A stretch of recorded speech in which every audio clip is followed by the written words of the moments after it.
Welcome to episode 4 of our podcast. That's what they all say, conversations between generations. And this one's going to be a little bit different.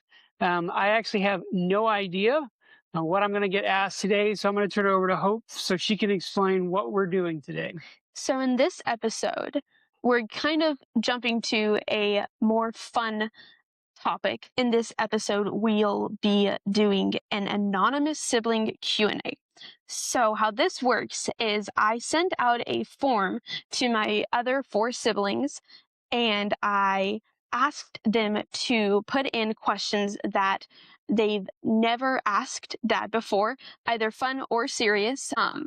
And the idea behind the anonymous form is that their names aren't associated with these questions, so you don't know who's asking these questions, but I do. So this will be really fun. I love the questions, and I'm excited to see what your answers are. All right. So just for the audience, I have no idea what these questions are. I can only imagine what my kids are asking. So let's go ahead and let's dive Really in. fun. All right. So I'm going to start with a pretty easy question just to get our feet a little bit wet. So question number 1 is, are you ready? Yes. Lay it on me. Who's your favorite kid? And you can't say all of us or none of us. That is such a loaded question. Choose So, wisely. certainly at different times, people rise and fall in the ranking. So I would have to say that it depends. They are all unique in their own areas of expertise, shall we say? That's what they all say. Okay, next question. You didn't answer it, though. I'm standing by my non-answer. You pleaded the 5th? I might run for political office at some point. Oh my gosh. Rehearse my answers of not answering the question. So I think this might be, the next one might be a little bit easier to answer. We'll see how it goes. So, why have you deprived us, the kids, of all life, liberty, and the pursuit of happiness? In other words, why do you make us do chores in school, make us do everything you tell us to do, and don't give us all the chocolates, sweets, and electronics we want? Wow. I mean, I think that the answer would be self-evident to some degree, but Oh, really? I think all good parents have certain things which they feel like are good and important to do, and then other things which maybe need to be restricted, like view time, sugar, candy, etc. So you're saying it's not good for us all the time? I would say that any parent who lets their kid just eat whatever they want, whenever they want, will have a child who will choose lots of candy and sweets and no vegetables. And it's not the best. Part of being a parent, I feel like, is doing what's best for you, even if it's not what's the most fun or the thing that you want all the time. I respectfully disagree. Okay, moving on. What advice would you give to young professionals that are just starting out? Now, that is an interesting question. For young professionals, I think to some degree, like setting up standards, like your ethics or how you're going to work, I think those are all very important. I feel like there is probably a starting out period where you're going to just work hard. You're going to kind of have to grind it out. You're going to probably be doing things that you maybe don't necessarily want to do. But whenever you're starting somewhere, you got to start kind of on the lowest rung a lot of times and then sort of work your way up. And so I would say when you're starting out, there's no jobs are beneath you or below you. Do them. I would recommend trying to do different things and seeing, through high school and college and even afterwards, what works, what you enjoy, what you don't enjoy, to help you sort of narrow down, what your field may actually look like. Because even though, let's say you're going to be an engineer, there's lots of different engineering companies, there's lots of different fields. And so you may not even really understand what part of engineering you like until you really get into it. So to some degree, I would just say, and try a lot of things out and see which ones stick. Nice. Question 4, what is your best tip for financial freedom? Stay out of debt. Don't live beyond your means, right? I think that credit cards are nice and convenient. You just need to be careful.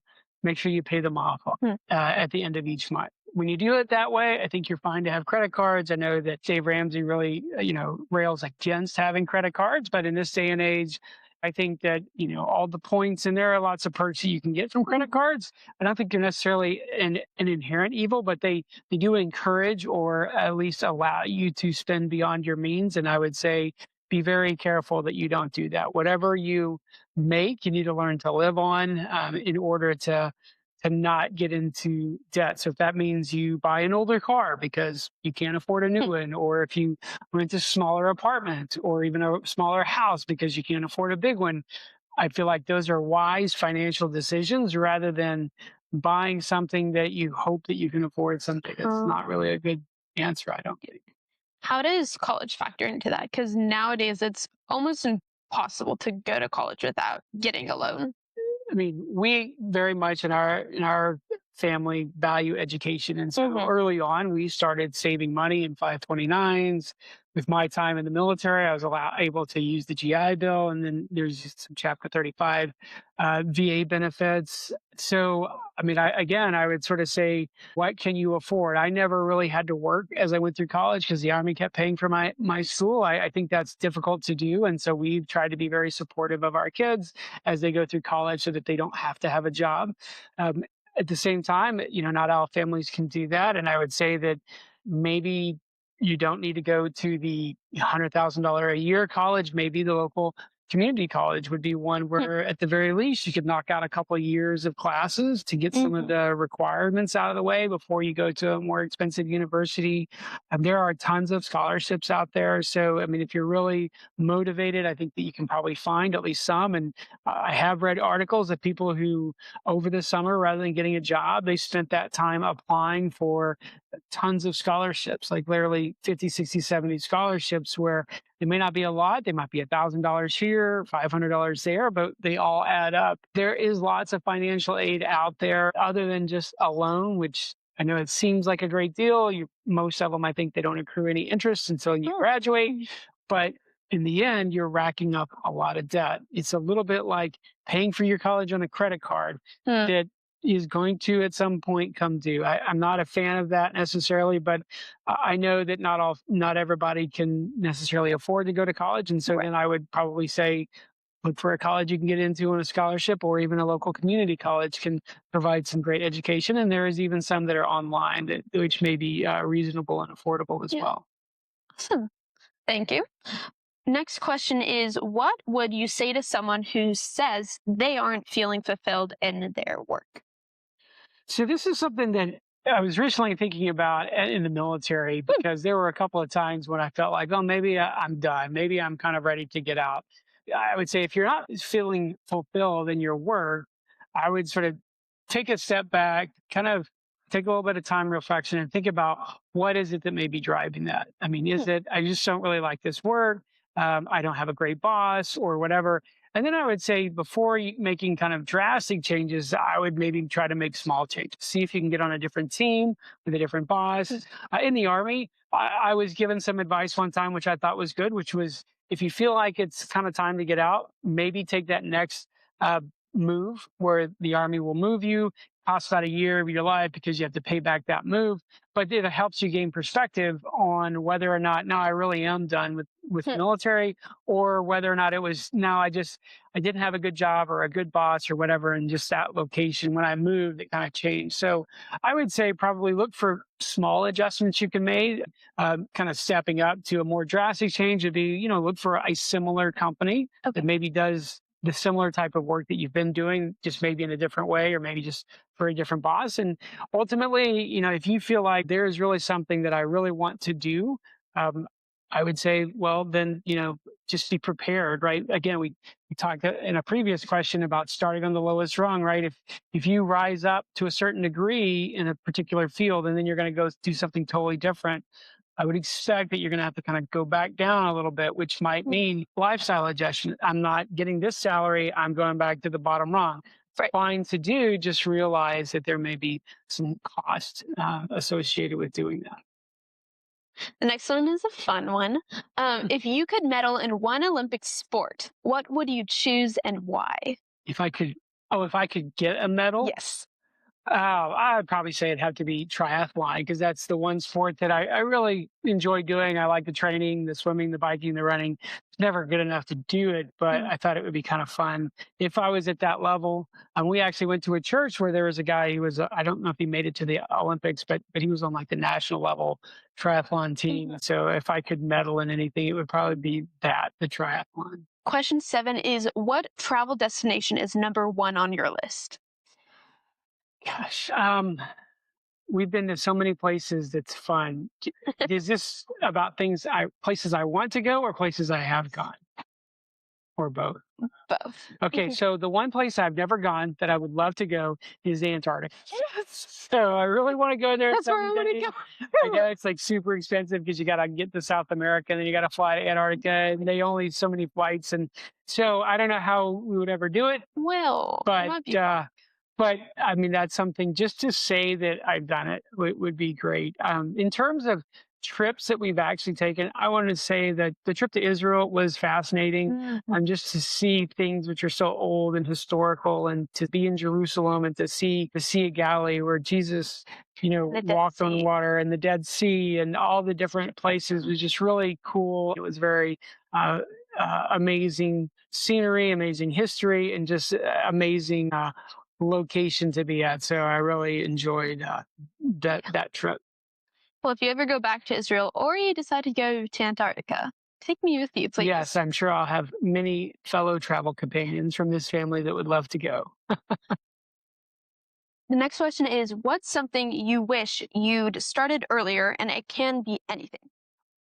I would say, and this is sort of a basis for my coaching and leadership development, right? I wish I had known about the Clifton Strengths Assessment and about coaching and the benefit of all that when I started out in the Army. I mean, I didn't really get coached or find out my strengths until I was, I think, something like 18. No, even more than that. I think 20 plus years in the Army at Oh, that wow. time by the time. And so it really did change how I did mentorship and coaching and how I really approached things and tried to, rather than taking everyone and sort of shoving them into a particular path, but this is the way things need to get done.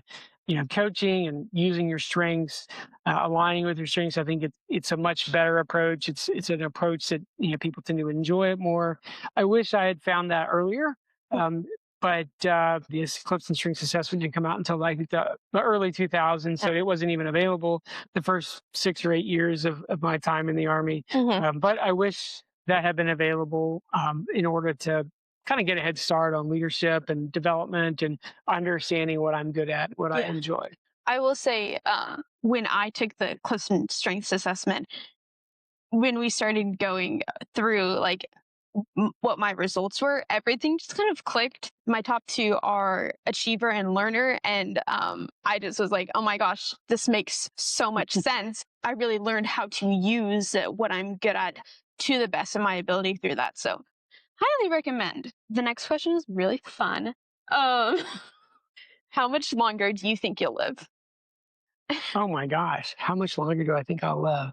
Um, Forever. no, certainly not forever. I mean, I think the average is something like 80-ish, 85, 90. So that gives me another good 30, 35 years. So I'm hopeful that I'm in decent shape and we'll, uh, we'll make it all the way through grandkids at least, hopefully. We'll see. I hope you live to like at least 120. That would be fun. That's a fun number. That's a big number, 120. Wow. I think you'll be like alive and kicking by then still. I might be. My guys might not get rid of me. Easily, apparently. Okay. The next question is what is your favorite saying one of your children have said? Um, so several of you have sort of some distinct phrases. I mean, that's what they all say comes to mind for you.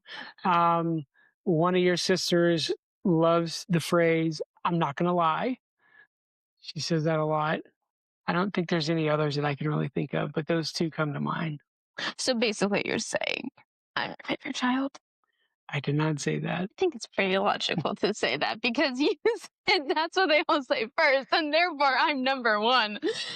Okay. What's the tallest tale you've been told by one of your children? Mm. Yeah, I think I'm gonna guess that there are a few tall tales out there that I don't know about yet. Hmm. We've had um, one kid who was eating chocolate and then pointed the finger at the other one and said, "Oh, it must be this one." Uh, one was found in nappies. Oh my goodness. Um, That was so that was a tall tale. So we had one child who was coming downstairs in the middle of the night to watch movies on Netflix. And I guess I got up and disturbed her one time, and she said I something never. like, "I'm getting water" or something. I don't know what she said. So little tall tales, I guess, like that. Those are the only ones that come to mind right now. So I'm guessing that there may be some bigger ones out there.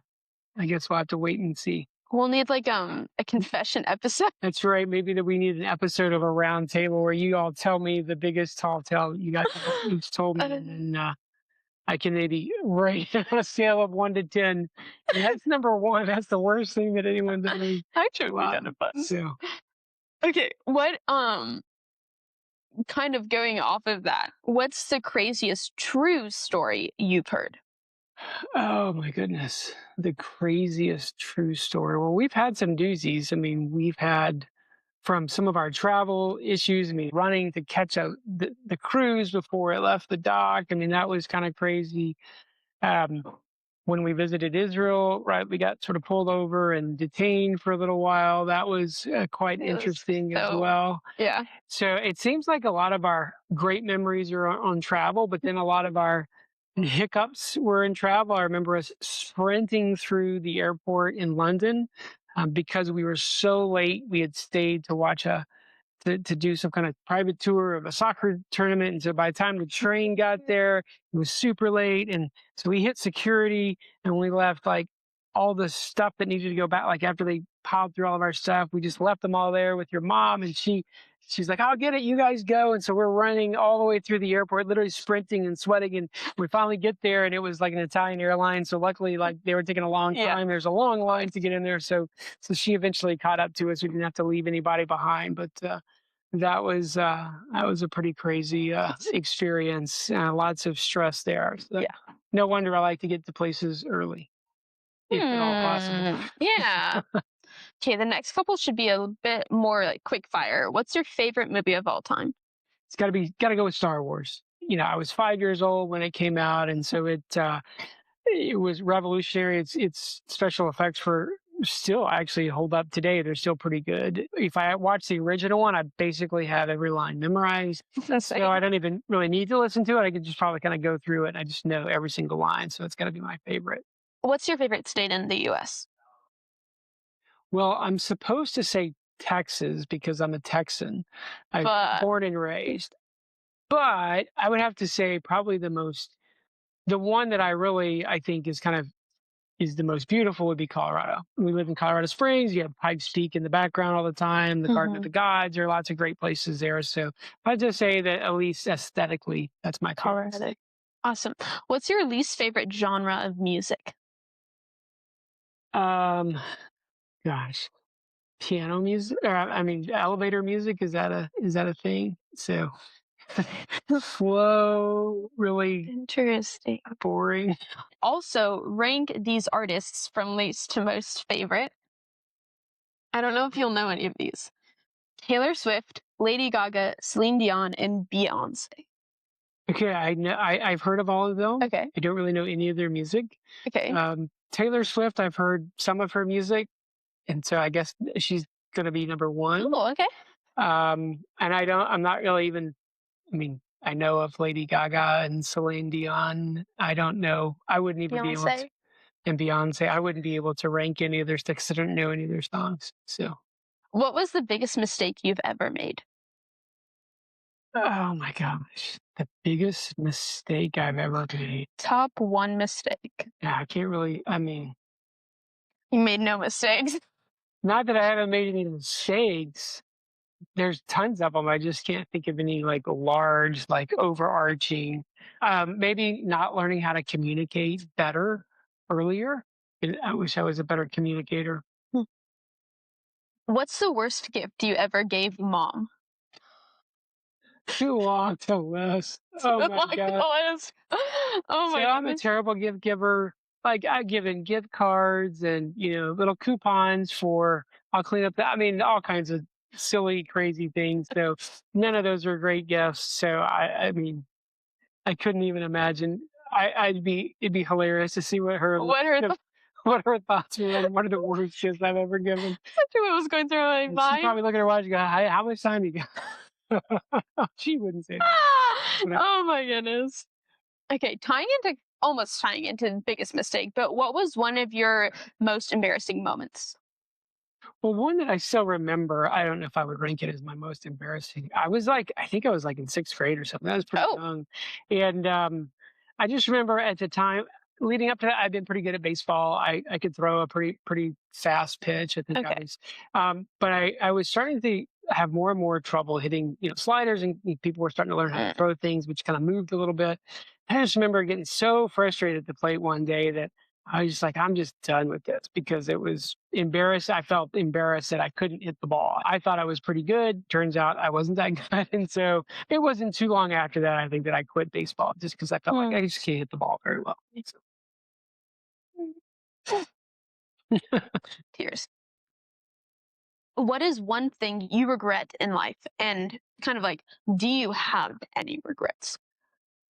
I mean, again, I would say that I don't spend a lot of time looking back and going, oh, I wish I had X. I feel like when it comes to big decisions, career, family, where to live. I mean, I feel like I'm very deliberative. I spend a lot of time thinking about Hmm. those things. I feel like I make fairly well informed decisions. Even if it's not the best decision, I don't go back and say, well, I regret doing that. It's usually like, well, I wish I had maybe had some more information and maybe I would have made a different decision.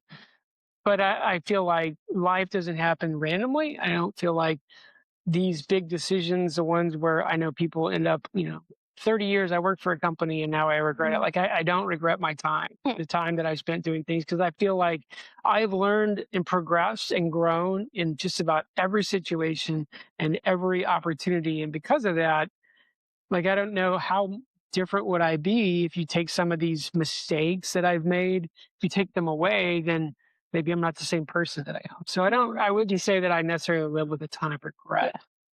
It reminds me of the song, Dear Younger Me by Mercy Me. It's like the letter to his younger self, and Mm, it's like, do I tell you all of the mistakes that I made so that you don't make them, but they're the mistakes that made me, kind of. yeah. Yeah. So awesome. What is one thing you would tell the world about coaching? I mean, I would try to define what it is and what it isn't, Hmm. honestly. So, like, coaching it's not consulting, it's not counseling. It's really more about optimal performance. If you think about sort of counseling is more really helping someone get over something that kind of damaged them. Like a lot of times it's past trauma or whatever they need to get over something. But it typically doesn't delve into the realm of like optimal performance. So someone who's had some trauma, a counselor will help them get over that trauma, but they're not really designed to now that you're kind of at a baseline, okay, how do you get to that maximum, at like that maximum performance level? Hmm. That's really where coaching is. And coaching focuses on the individual and sort of drawing out from them what do they do best and where do they get their best performance at. I think a coach kind of sort of focuses more on the individual, helps them sort of identify their own issues, what they're doing well, what they're not doing well, and then helps them figure out how do I get better and how do I get to that Nice. maximum performance. So that's sort of how I would explain coaching. You're kind of like focusing on the whole rather than just like one specific Right. kind of. And more focused to the future, not the past. So again, counseling is more backwards looking, trying to fix past trauma, past issues, whereas coaching is more forward looking. How do I take what I have and the skills and abilities and go forward with them? Fascinating. All right. What is the best advice for someone who's interested in becoming a coach? Um, the best advice I could give is live life. I think really young coaches have a hard time because they don't have a lot of life experiences where they can understand necessarily what someone's going through. Now, I don't necessarily feel like in coaching, I don't need to have started up an IT company in order to help someone who's starting up with an IT company, because they're going to go through similar struggles and hardships and pain that a leader in the army is going through. So there's some universality, I think, of lessons learned. But I think that as a good coach, part of that is, you have your own life experiences, you recognize patterns, and then you help other people sort of see that. With the type of coaching I do, executive and leadership coaching, I feel like you need to kind of have some life experiences to really help sort of ground you in understanding what people are going through, so that you can sort of help them recognize sometimes things that are going on, and then helping them to figure out how do they best work through that issue. Awesome. What is your all time favorite meal? Name a specific time and place. Well, steak is absolutely my all-time favorite meal. Medium rare, only way to cook it. And that's a Totally hill. disagree. That's a hill I'll die on. All-time favorite meal, probably a home-cooked, T-bone steak, baked potatoes. Probably a vegetable though. Like, that's sort of optional. You don't really have to have it. As long as you have Oh, baked potatoes, you're good. With butter and sour cream and all that jazz. I mean, so that's an ideal meal. all right. Our last question, one of my favorites. Why why do you continue to support the Dallas Cowboys even though they continue to not win? We all have teams and things that we support that sometimes just defies all logic. Mhm. So for me, it's the Dallas Cowboys. I mean, I was born and raised in Arlington, Texas, which at the time, the Dallas Cowboys played in Irving, Texas, which was near Dallas. Okay. Now they actually do play in Arlington, Texas, not very far from actually where I grew up. But Sweet. that's just a team I've always rooted for. I am as frustrated as anyone with that team, probably more so because every year you hear everyone says, "Oh, they're going to go to the Super Bowl," and I don't believe it. They don't. I mean, not since the '90s when they won 3 out of 4 years Super Bowls. They were really good then, the Troy Aikman era, but since then they just have not been able to get it together. But maybe this year, you never know. They might Yeah. be turning a new leaf. I'm not a gambler. I would never really bet on them, but I hope. The I guess odds don't I look. hope in them, but the odds are not in their favor, Yeah. so to speak. Well, that's it. All right. Well, this has been an interesting episode. It makes me sort of wonder what my kids think when they submit these questions. So I think that a great follow on to this would be a list of questions I need to ask my kids. And so I love to hear from our audience. If you have questions you want me to ask my kids, or Hope, she could be the representative. Oh, I'd love to hear from people. Put them comments, chats, emails. I would love to hear what questions as a father I should be asking my kids. See you next time.